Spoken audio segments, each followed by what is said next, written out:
Hello YouTube, another dreary rainy day in Phoenix, Arizona. A great day to make a new video. I thought I would start out with a shot of my beautiful Redsea Reefer XL 525. Still quite happy with this aquarium. Have been doing a little experimenting with the nano bubbles, and I think it is something that I'll probably set up for once a week on a timer at night only. I think there is some benefit to it that I noticed even with just a few hours of it being on. I've turned it off now just because it is something you don't want to see when you're trying to enjoy your reef. Just a short clip of my regular RO DI water that I bring in from my RO making system. I'm going to show you in just one moment. Okay, we're in the garage, and here is my Spectra Pure RODI system. I enjoy this because it cuts down on my 50 mile round trip transporting of RODI water. So I have my good water can and I have a wastewater can. All of this obviously has to be pumped to either in the house or out of the house because I'm in the garage. And here are some of my hoses that I have to move the water into my Brute 44 trash cans on wheels. And this is a bedroom in my house. Believe it or not, full of cans. I have cans to make salt water in, where I have an old protein skimmer pump and another pump. This is obviously a mixing can. Just storage cans, water transport cans. All of these are on wheels.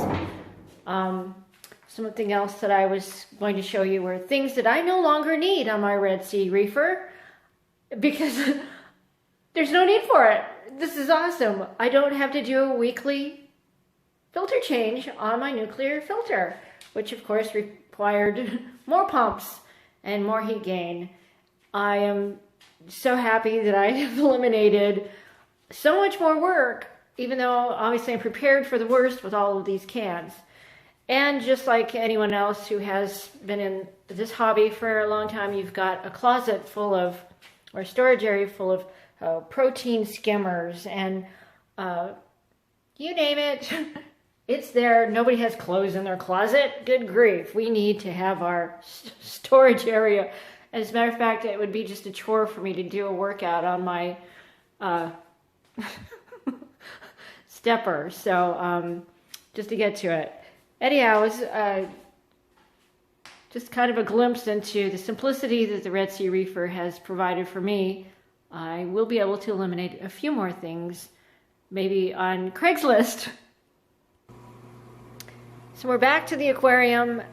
Just wanted to point out that I do have a very large UV sterilizer that I've had for years. Connected, it is actually let's see, velcroed to the side of my stand. It's pretty much out of the way, and from the front of the tank obviously you can't see it, but it's there, and it for me is necessary to have any weird things happening like spots on fish, weird algae outbreaks. Even though that still happens, it doesn't matter what you do, you're just going to have things happen. I have some new corals that I don't know if they're going to make it. You know, sometimes corals like what you are providing in your environment and sometimes they don't. And my Refugium is hanging on the back of my Redsea Reefer for now. Actually, it works out well for me because I like the idea of the inhabitants of the Refugium that feed my tank.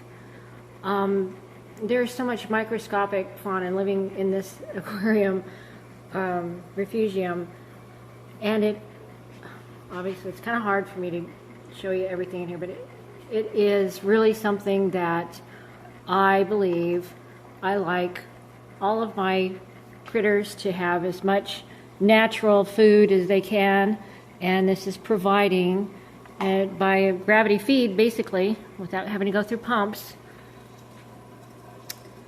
a natural food. So the tangs go crazy over this, and I always keep it a little bit around anyway.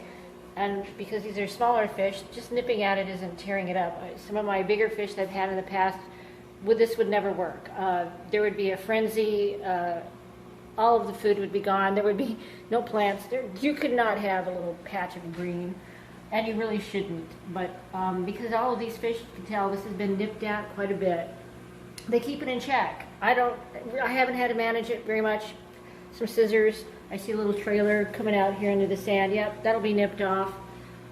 You know, I'm keeping it in check, and when it starts to look really shabby or gets weird, I'll get rid of it. But just something else that I believe that works for me, the most natural food that I can provide and the most natural environment that I can provide kind of makes me feel good. So if it, you know, might not be for everybody, but I just may never move my refugium to the sump area because to me this gives my aquarium food direct right out of this with a natural feed with no, it doesn't have to go through a pump or anything. It just falls into the aquarium, and probably at night because that's when most of the critters are moving around in the refugium.